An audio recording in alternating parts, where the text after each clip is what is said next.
You have the New York Times bestseller book. Congratulations. How does that feel? Wow, I mean, I had been waiting to tell this story for a very long time, so it's out there. I'm so excited. Yes, and we are very excited. Why did you feel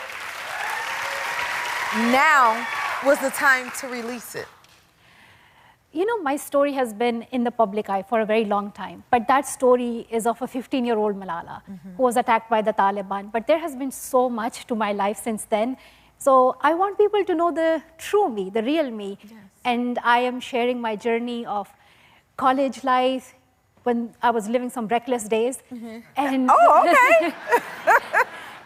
I talk about friendship, love life, mental health. I talk about the work that I am dedicated to for girls' education. So this book reflects my life as a whole for this young woman that I am today.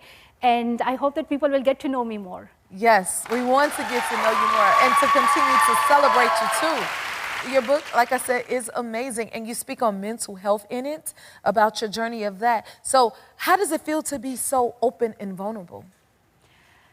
I wanted to talk about my mental health journey because, you know, I was one of those people who thought that mental health was not for us. Right.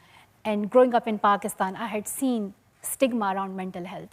And even when I was receiving my treatment to recover from the Taliban bullet, I thought it was only about surgeries and medication. But then I realized later on, when I had the flashbacks of the Taliban attack triggered by an incident at college, that this mental health part of my treatment was left undone. So I started getting therapy 7 years later, and it changed my life because I was going through panic attacks, anxiety, and the therapist diagnosed me with PTSD. Right. And I hope to raise more awareness about it, especially for women of color, for women in my part of the world. And I hope that we normalize asking for help and we raise more awareness about mental health. Yes. It's so necessary and needed, you know, like you just said. Your story is so empowering. What would you say is your superpower? My superpower?